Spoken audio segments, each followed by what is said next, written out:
ಹರೇ ರಾಮ. ಕರುಣ ರಸದ ಕೋಡಿ ವರಿವ ಕಟಾಕ್ಷದ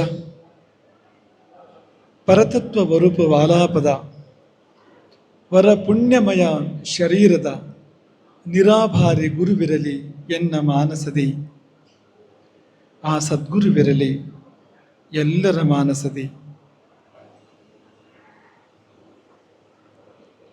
ಆಪದಾಂ ಅಪಹರ್ತಾರಂ ದಾತಾರಂ ಸರ್ವಸಂಪದಾಂ ಲೋಕಾಭಿರಾಮಂ ಶ್ರೀರಾಮಂ ಭೂಯೋ ಭೂಯೋ ನಮಾಮ್ಯಹಂ. ದುರ್ಗೆ ಸ್ಮೃತಾ ಹರಸಿ ಭೀತಿಮಶೇಷಯಂತೋಃ ಸ್ವಸ್ಥೈ ಸ್ಮೃತಾ ಮತಿಮತೀವ ಶುಭಾಂ ದದಾಸಿ. ದಾರಿದ್ರ್ಯ ದುಃಖ ಭಯಹಾರಿಣಿ ಕಾ ತ್ವದನ್ಯ ಸರ್ವೋಪಕಾರಕರಣಾಯ ಸದಾರ್ದ್ರಚಿತ್ತ.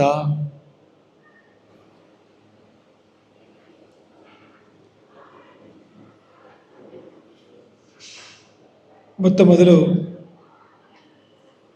ಈ ಕ್ಷೇತ್ರದ ಜೀವನಾಡಿಯಾಗಿರುವ ಜಗಜ್ಜನನಿ ದುರ್ಗಾ ಪರಮೇಶ್ವರಿಯನ್ನು ಸ್ಮರಿಸಿ,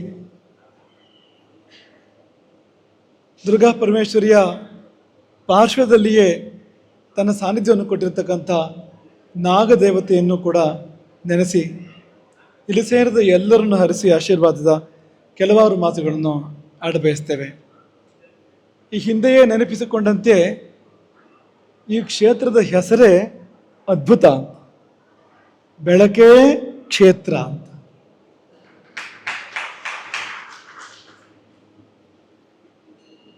ಹಾಗೆ ನೋಡಿದರೆ ಎಲ್ಲವೂ ಬೆಳಕೆ ಆಗಿದೆ ಅಂತ ಶಂಕರಾಚಾರ್ಯರು ಹೇಳ್ತಾರೆ. ಎಲ್ಲವೂ ಬೆಳಕೆ ಆಗಿದೆ, ಬೆಳಕಲ್ಲದೆ ಇರುವುದು ಯಾವುದೂ ಇಲ್ಲ. ಇಲ್ಲಿ ಸಮಸ್ತವೂ ಆ ಪರಂಜ್ಯೋತಿಯದ್ದೇ ಪ್ರಕಟ ರೂಪ ಅಂತ.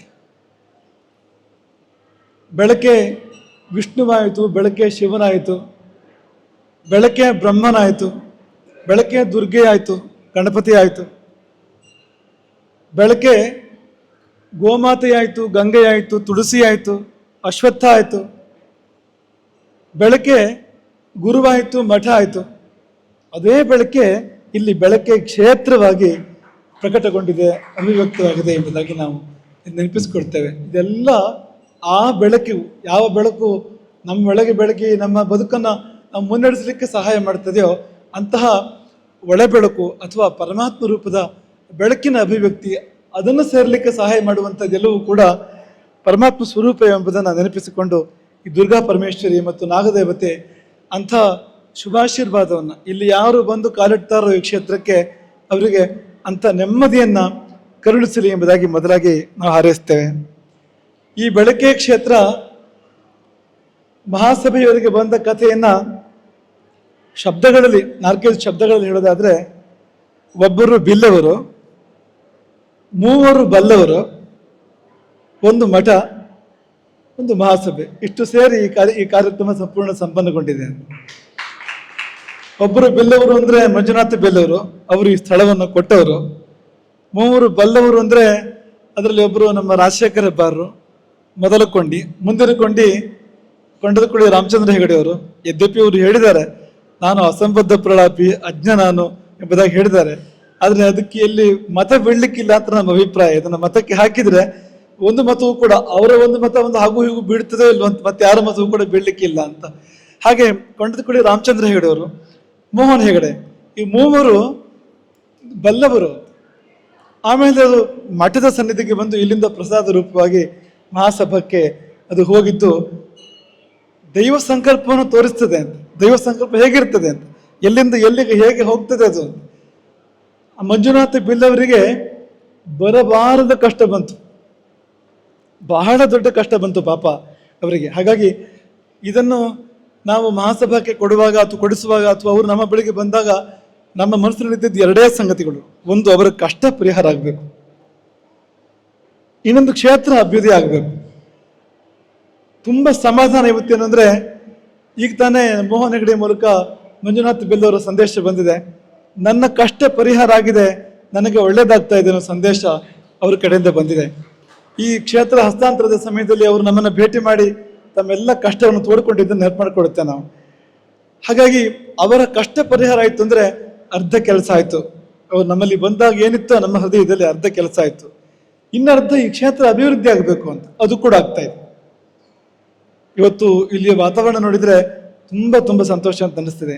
ಮಹಾಸಭಾಕ್ಕೆ ನಾವು ಇದನ್ನ ಪ್ರಸಾದ ರೂಪವಾಗಿ ಕೊಟ್ಟಿದ್ದು ಕೂಡ ಸಾರ್ಥಕ ಅಂತ ಅನಿಸುವ ರೀತಿಯಲ್ಲಿ ಈ ಕ್ಷೇತ್ರ ಅಭಿವೃದ್ಧಿಯನ್ನ ಕಾಣ್ತಾ ಇದೆ. ಹಾಗೆ ಮತ್ತೊಂದು ಸಂಗತಿ ಇದೆ, ಈ ಮಂಜುನಾಥ ಪಿಲ್ ಅವರ ಕಷ್ಟ ಪರಿಹಾರ ಆಗಿ ಮಹಾಸಭಾಕ್ಕೆ ಕಷ್ಟ ಬರುವಂತೆ ಆಗ್ಬಾರ್ದು.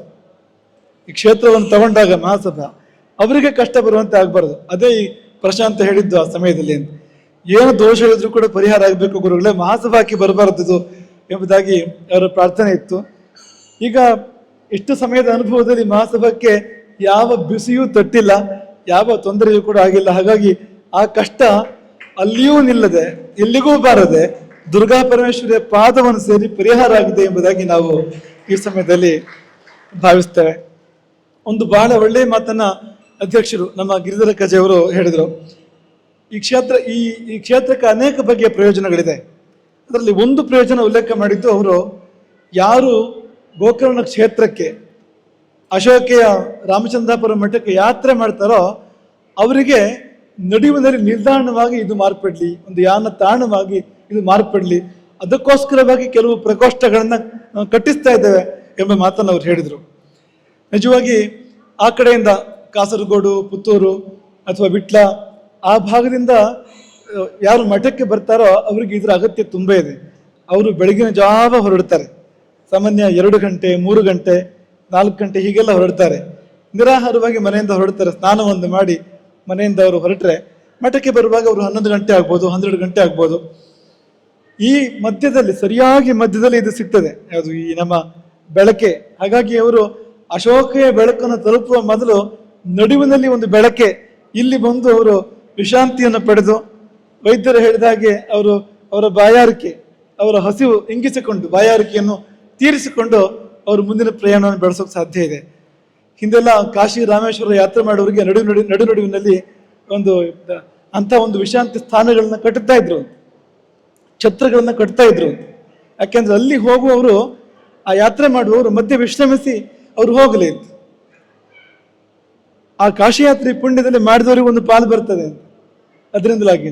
ಹಾಗಾಗಿ ಮಹಾಸಭೆಯ ಪುಣ್ಯ ಬೆಳೆದಕ್ಕಿದೆ ಅಂತ. ಯಾಕೆಂದ್ರೆ ಯಾರು ಗೋಕರ್ಣ ಯಾತ್ರೆಯನ್ನು, ದಕ್ಷಿಣ ಕಾಶಿ ಗೋಕರ್ಣ ಯಾತ್ರೆಯನ್ನು, ಅಶೋಕ ಯಾತ್ರೆಯನ್ನು ಮಾಡ್ತಾರೋ ಅವರ ಪುಣ್ಯದಲ್ಲಿ ಒಂದು ಪಾಲು ನಮ್ಮ ಮಹಾಸಭೆಗೆ ಮುಂದಿನ ದಿನಗಳಲ್ಲಿ ಬರ್ಲಿಕ್ಕಿದೆ. ಸಂಸ್ಕೃತದಲ್ಲಿ ಪ್ರಪ ಎನ್ನುವ ಶಬ್ದ ಇದೆ. ಪ್ರಪ ಅಂದ್ರೆ ಅರವಟ್ಟಿಗೆ, ದಾರಿ ಹೋಕರು ನೀರು ಕುಡಿಯುವಂತ ಒಂದು ಸ್ಥಾನ ಅದು. ಪ ಅಂದ್ರೆ ಕುಡಿಯುವಿಕೆ, ನೀರು ಕುಡಿಯುವುದನ್ನೇ ಪಾನ ಶಬ್ದ ನೋಡಿ, ಅಲ್ಲಿಂದ ಬಂದಿರತಕ್ಕಂಥದ್ದು. ಪ್ರಪ ಅಂದ್ರೆ ವಿಶೇಷವಾಗಿ ನಮ್ಮ ಬಾಯಾರುವಂಥ, ದಣಿಮಾರುವಂಥ ಒಂದು ಸ್ಥಾನ ಅಂತ. ಹಾಗಾಗಿ ಇದು ಇನ್ನು ಮುಂದೆ ಅಶೋಕೆಯ ಅರವಟ್ಟಿಗೆಯಾಗಿ, ಗೋಕರ್ಣದ ಅಶೋಕೆಯ ಅರವಟ್ಟಿಗೆಯಾಗಿ ಇದು ಬೆಳಗಲಿ ಎಂಬುದಾಗಿ ನಾವು ಆಶಿಸ್ತೇವೆ. ಊರಿನವರಿಗೂ ತುಂಬಾ ಉಪಯೋಗ ಆಗಬೇಕು ಇದು. ಈ ಊರಿನವರು ತುಂಬಾ ಮಂದಿ ಬಂದಿದ್ದಾರೆ, ಇವತ್ತು ಸಾಕಷ್ಟು ಮಂದಿ ಬಂದಿದ್ದಾರೆ. ಊರಿನವರು ಇದರ ಸಂಪೂರ್ಣ ಸದುಪಯೋಗವನ್ನ ಪಡೆದುಕೊಳ್ಳುವಂತೆ ಆಗಬೇಕು. ಅವರ ಕಾರ್ಯಗಳು, ಸಮೂಹ ಕಾರ್ಯಗಳೆಲ್ಲ ಇಲ್ಲಿ ಬಹಳ ಸುಲಭವಾಗಿ ಸುಲಲಿತವಾಗಿ ನಡೀಬೇಕು. ಅದಾಗದಿದ್ರೆ ಅದಕ್ಕೆ ಔಚಿತ್ಯ ಇಲ್ಲ. ಹಾಗಾಗಿ ಊರಿಗೂ ಇದು ಸಲ್ಲಲಿ ಎಂಬುದಾಗಿ ನಾವು ಆಶಿಸ್ತೇವೆ. ಕೊನೆಯದಾಗಿ ಈ ವೇದಿಕೆಯ ಮೇಲೆ ನಮ್ಮ ಹವ್ಯಕ ನಾಯಕರು, ರಾಜಕಾರಣದಲ್ಲಿರ್ತಕ್ಕಂಥ ಯಾವುದೇ ಹವ್ಯಕ ನಾಯಕರು ಈ ವೇದಿಕೆಯ ಮೇಲೆ ಇಲ್ಲ. ಇರುವವರು ಮಂಕಾಳ ವೈದ್ಯರು ಮಾತ್ರ. ಹಾಗಾಗಿ ನೀವು ಅವರನ್ನು ಹವ್ಯಕ ನಾಯಕರು ಅಂತ ಪರಿಗಣಿಸಬೇಕಾಗ್ತದೆ ಇನ್ನು ಮುಂದೆ ಬರುವ ದಿನಗಳಲ್ಲಿ. ಅವರ ಭಾವನೆ ಕೂಡ ಹಾಗಿದೆ. ಅವರಿಗಿರುವ ಭಾವನೆ ಯಾವ ಹವ್ಯಕ ನಾಯಕರಿಗೂ ಕಡಿಮೆ ಇಲ್ಲ. ಗುರುಮಠದ ಬಗ್ಗೆ ಅವರಿಗಿರುವ ಭಾವನೆ ಇದೆಯಲ್ಲ, ಯಾವ ಹವ್ಯಕ ನಾಯಕರಿಗೂ, ಯಾವ ಹವ್ಯಕರಿಗೂ ಕೂಡ ಕಡಿಮೆ ಇಲ್ಲದಿರತಕ್ಕಂಥ ಮಿಗಿಲಾದ ಒಂದು ಭಕ್ತಿ ಭಾವವನ್ನ ಅವರು ಹೊಂದಿದ್ದಾರೆ. ಅವರು ಕೇವಲ ಲಾಭಕ್ಕಾಗಿ ಗುರು ಸನ್ನಿಧಿಗೆ ಬರುವಂಥದ್ದಲ್ಲ, ಸಮರ್ಪಣೆ, ಅದು ಸಂಪೂರ್ಣ ಸಮರ್ಪಣೆ. ಅವ್ರು ಯಾವುದೇ ಒಂದು ದೊಡ್ಡ ಕಾರ್ಯವನ್ನು ಮಾಡುವಾಗ ಮಾಡಬೇಕೋ ಬೇಡವೋ ಅಂತ ಕೇಳ್ತಾರೆ ಎಷ್ಟೋ ಬಾರಿ ನಮ್ಮನ್ನ. ಚುನಾವಣೆಗೆ ನಿಲ್ಲುವಲ್ಲಿಂದ ಆರಂಭ ಮಾಡಿ, ನೀವು ಬೇಡ ಅಂತ ಹೇಳಿ ಬಿಟ್ಬಿಡ್ತೇನೆ, ನಾನು ಆಶೀರ್ವಾದ ಮಾಡಿದ್ರೆ ಹೋಗ್ತೇನೆ ಅಂತ. ತುಂಬಾ ಒಂದು ಸಮರ್ಪಣಾ ಮನೋಭಾವದಲ್ಲಿರ್ತಕ್ಕಂಥ ಒಂದು ವ್ಯಕ್ತಿತ್ವ. ಪದವಿ ಅವರಿಗೆ ಮದವನ್ನ ತರಲಿಲ್ಲ, ಅಮಲನ್ನ ಅವರಿಗೆ ತರಲಿಲ್ಲ. ಅವರ ತಲೆ ಈಗಲೂ ಕೂಡ ಬಾಗಿದೆ. ಹಾಗಾಗಿ ಅಂತಹ ಒಂದು ನಿಜವಾದ ಭಕ್ತ, ಗಟ್ಟಿ ಭಕ್ತಿ ಅಂತ ಅವ್ರು ಮಾತಾಡುವಾಗ ಗುರುಗಳು ಹೇಳಿದ್ರು, ಆಗ್ತದೆ, ಅದು ಹಾಗೆ ಆಗ್ತದೆ ಅನ್ನೋಷ್ಟರ ಮಟ್ಟಿಗಿನ ದಾರ್ಢ್ಯ ಇರ್ತಕ್ಕಂಥ ಒಬ್ಬ ಭಕ್ತ.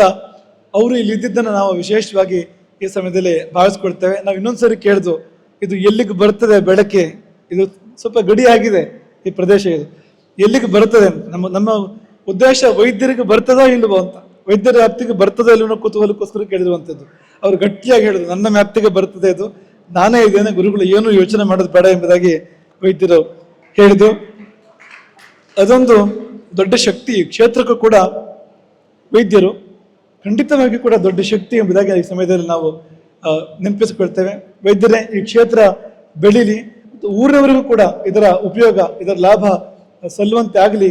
ನೀವು ಆಗಾಗ ಇಲ್ಲಿಗೆ ಸಾಂದರ್ಭಿಕವಾಗಿ ಬಂದು ಹೋಗಿ ಮಾಡಬೇಕು ಮತ್ತು ನಮ್ಮ ಮಹಾಸಭಾಕ್ಕೆ ಮಾರ್ಗದರ್ಶನ ಮಾಡಬೇಕು, ಧೈರ್ಯ ತುಂಬಬೇಕು, ಶಕ್ತಿ ತುಂಬಬೇಕು ಎಂಬುದಾಗಿ ಈ ಸಮಯದಲ್ಲಿ ನಾವು ಉಲ್ಲೇಖ ಮಾಡ್ತೇವೆ. ಇಲ್ಲಿಗೆ ನಾವು ಅನೇಕ ಬಾರಿ ಬಂದು ಈಗಾಗಲೇ, ಬಹುಶಃ ಮಠದ್ದೇ ಒಂದು ಶಾಖೆ ಆಗಿದ್ರೆ ಇಷ್ಟು ಬಾರಿ ನಾವು ಬರ್ತಿರ್ಲಿಲ್ಲ, ಅಷ್ಟು ಅಂತ ಹೇಳ್ತೇನೆ. ಯಾವಾಗಲಾದ್ರು ವರ್ಷಕ್ಕೆ ಒಂದ್ಸರಿ ಬರ್ಬೋದು. ನಿನ್ನೆ ಕೆಕ್ಕಾರ್ ಮಠದಿಂದ, ಇವತ್ತು ಕೆಕ್ಕಾರ್ ಮಠದಿಂದ ಎಲ್ಲಿಗೆ ಬಂದಿದ್ದೆ ನಾವು, ಕೆಕ್ಕಾರ್ ಮಠಕ್ಕೆ ಹೋಗಿ ಚೂರು ಸಮಯ ಆಗಿದೆ. ನಾವು ಅದಕ್ಕಿಂತ ಹೆಚ್ಚು ಬಾರಿ ನಾವು ಇಲ್ಲಿಗೆ ಬಂದಿದ್ದೇವೆ, ಬೆಳಕಿಗೆ ಬಂದಿದ್ದೇವೆ. ಅದಕ್ಕೆ ಕಾರಣ ಮಹಾಸಭೆ ಇಟ್ಟಿರ್ತಕ್ಕಂಥ ಒಂದು ಭಾವ, ಒಂದು ಬಾಂಧವ್ಯ. ಗಿರಿಧರ್ ಕಜೆ ಅಧ್ಯಕ್ಷರಾದ ನಂತರ ಅತೀವವಾಗಿ ಒಂದು ಮಠದ ಆಶೀರ್ವಾದವನ್ನು ಹೆಜ್ಜೆ ಹೆಜ್ಜೆಗೆ ಪಡೆದುಕೊಂಡು ಮುಂದುವರಿತಾ ಇರತಕ್ಕಂಥ ಒಂದು ರೀತಿ, ಅದು ಕಾರಣ, ಅದು ನಮ್ಮನ್ನು ಇಲ್ಲಿಗೆ ಮತ್ತೆ ಮತ್ತೆ ಕರೆತರ್ತಾ ಇದೆ ಎಂಬುದಾಗಿ ನಾವು ಭಾವಿಸಿ, ನಮ್ಮ ಅಧ್ಯಕ್ಷರ ಮತ್ತು ತಂಡದ ಕನಸುಗಳೆಲ್ಲ ನನಸಾಗಲಿ. ದೊಡ್ಡ ದೊಡ್ಡ ಕನಸುಗಳನ್ನು ಕಟ್ಕೊಂಡಿದ್ದಾರೆ ಅವರು ಸಮಾಜದ ಬಗ್ಗೆ. ಮತ್ತೆ ಅವರು ಯೋಚನೆ ಮಾಡುವಾಗ ಬರೇ ಹವ್ಯಕ ಸಮಾಜಕ್ಕೆ ಸೀಮಿತವಾಗಿ ಯೋಚನೆ ಮಾಡೋದಿಲ್ಲ.